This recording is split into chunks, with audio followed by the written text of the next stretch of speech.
Andy? All right.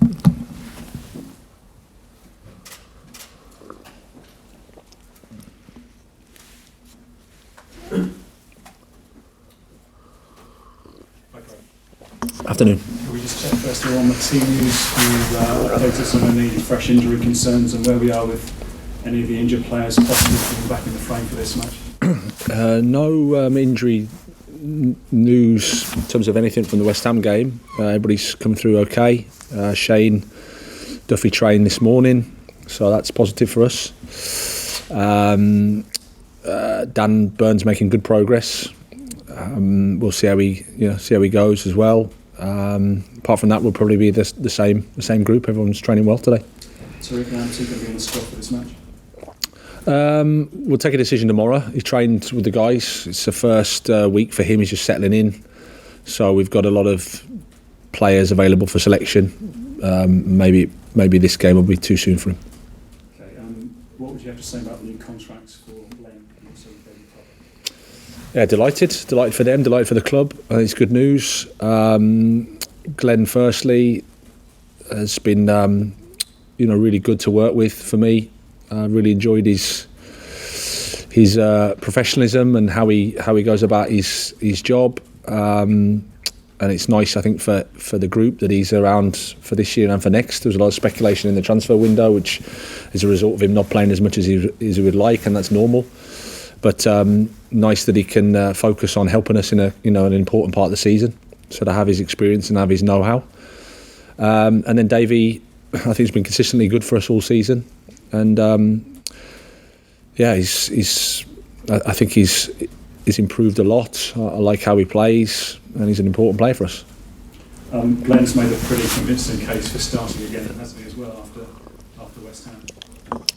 Yeah, I mean, he has. He played well in the game, contributed even before his goal, I thought.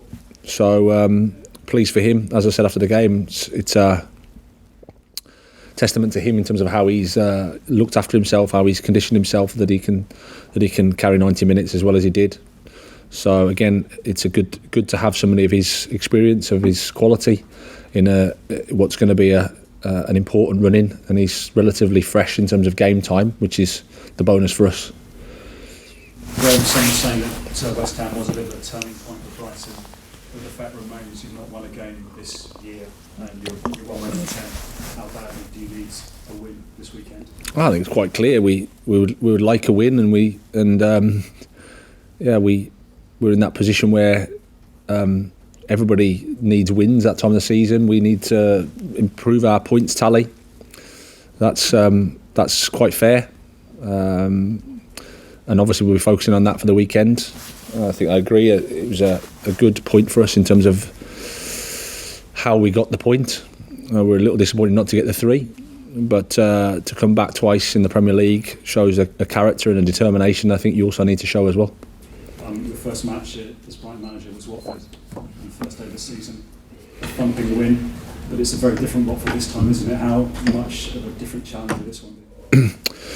Yeah, it was. I think it was in terms of the scoreline, it was a 3. I didn't think it was a 3-0 game on the day. I said that at the time, but again, sometimes you get those margins. That probably reflects where Watford were the first part of the season. Quite unlucky in a lot of games, heavily punished in some games, which I think they were against us. But Nigel's come in, steadied the ship, and also used the quality that's there. Don't forget, this is a team that finished, I think, in the top half of the Premier League last year, FA Cup finalists. So when you look through their side and you look at the players they have, they've got good players and they've good quality. So we know it's a tough game. When you look at the bottom of the table now, though, Graham, how far-ranging is the relegation dogfight? Do you think it goes right up to Arsenal? How many teams do you think are actually involved? Well, I just focus on us. As I said, it's not going to give me any comfort looking at the league table in terms of deciding who's in it and who's not. We just have to focus on ourselves. Clearly, the Premier League, as I've said, the games are so hard to come by. I think Arsenal have won the same games as us, so it just shows you that wins in the Premier League aren't so easy to come by for everybody, including us. So we have to just focus on the next game, try to take the good things that we've done in the game, take out the things that we didn't do so well, and see if we can get the 3 points that we all would like. And coming to the outcome next after Watford, we've got Palace, Arsenal and Man United. Liverpool, Man City, Newcastle.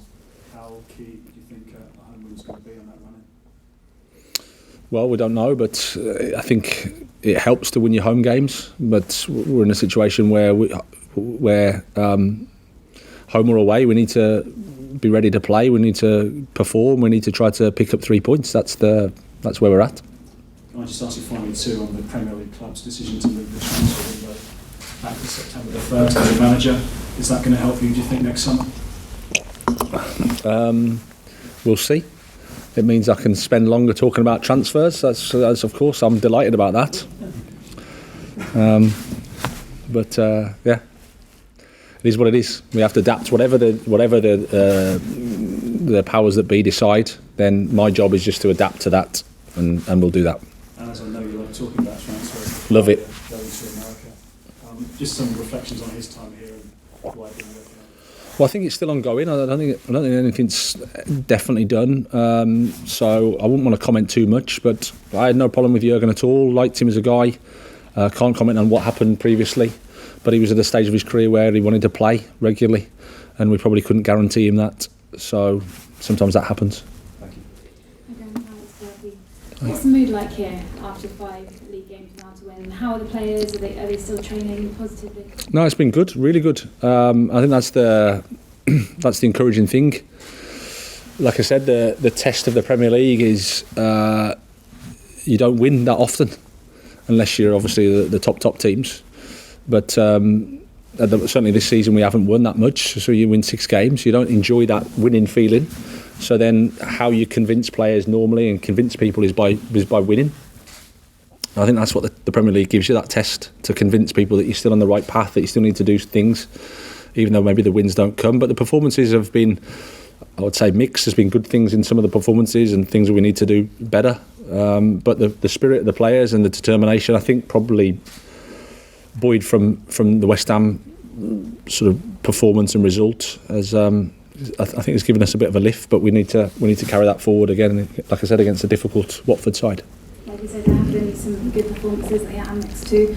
Any performances in particular you'd like to see a repeat of on Saturday? A winning performance would be nice. Yeah, we've had a few, but no, I think we have to. Every game's so different in the Premier League. It'd be nice to say, we just carry on for what we did in the second half against West Ham, but the reality of it is that's not going to happen. Watford will come with their own organisation, their own setup, and they'll make it difficult for us, and they'll also have their quality as well. So the past is the past. We have to focus on the next game, the next job, which is Watford, and be really wary of the fact that we're playing against a good team that's got the potential to beat anybody in the league. And just 3 points separating you from Watford. Are you looking at it as a 6-pointer or trying not to overthink the points too much? I'm sure me and Nigel would say the same things. It'd be nice to win, and it's important to win. If that's the only win we get, we're in a bit of trouble. So the game is focus on the game, focus on trying to get the 3 points, which are important in the Premier League, and then we see from there. And the matches this weekend dedicated to the Heads Up Mental Health Awareness campaign. How important is it to raise awareness? Very much so. I think it's an issue that is becoming more and more prevalent in society. Everybody becoming more aware, and the more we can speak about things, the more we can help each other, the better. And I'm obviously proud that football can play a part in that. And after that, how are you planning on using the winter break? Are you going to give your players a bit of time off? Are they going to go away anywhere? There'll be a bit of time off, of course. A bit of time with the family, a bit of maybe a bit of team bonding as well. We can use that time, but yeah, use it what it's like. Try and train a bit, and then have some time as well with the families. But beneficial for them. Yeah, exactly. Hopefully. Graham, one player, Alexis McAllister. Have you got any sort of idea of when he'll be sort of joining you, when you'll actually be able to start working with him, when he's still involved with Argentina? Yeah, exactly. So obviously it will depend on how that goes, but we're looking to maybe after the break. So what we're looking at now, maybe leading up to the Sheffield United game, we're hopeful that he can be with us at that point. As a manager, how patient do you have to be with players with a completely new setup, a bit like Southampton, to actually be able to not put them in too much of a sort of precarious position as well. No, exactly. It's about understanding him, understanding what he's been doing, making sure he's the right recovery time. He's playing in the South American tournament at the moment. He's got to come over here. He's got to land in a different continent, let alone country. So all those things we have to be patient with. Every new player you have to assess and help them settle in as quickly as possible. He scored twice in the week though. You must be excited about having him at your disposal. Yeah, exactly. I mean, I think he's doing really well at the moment. So that's good for him. Hopefully good for us that he can continue that when he arrives. So now I'm looking forward to meeting him and looking forward to working with him. You mentioned Nigel Pearson.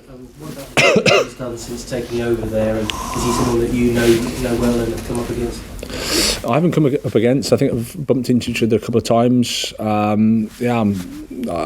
like the work that he's done. I think the foundation for Leicester was laid by Nigel. He's a vastly experienced guy. Had an experience overseas as well. So he knows the game and he knows his job, and I've been impressed by how he's used the quality that Watford have, and as a result, that's why we know we're in for a tough game at the weekend. One of those qualities is their number 9, Troy Deeney, 5 and 8 for him. He's still going strong in his 30s as well, isn't he? Yeah, he is. Yeah. They've got good physicality around him. Delafeo, Decore, Sarr if he's fit, Pereira. So they've got some good players, and yeah, they use their qualities well, and they're effective with what they do. Thank you. No problem. So, the transfer window in the summer has been moved back to August. How do you feel about that? As I said before, it is what it is. There's nothing that I can do about it, really. It's decided by the authorities. It means I have to talk about transfers for longer. It means that players have the uncertainty of the transfer window for longer. But at the same time, I understand why it was. It's been put back because it's in. So it's aligned with the European market. So I understand that. It makes sense. Personally, I would rather the windows be shorter, but that's just me. But I'm quite happy to adapt.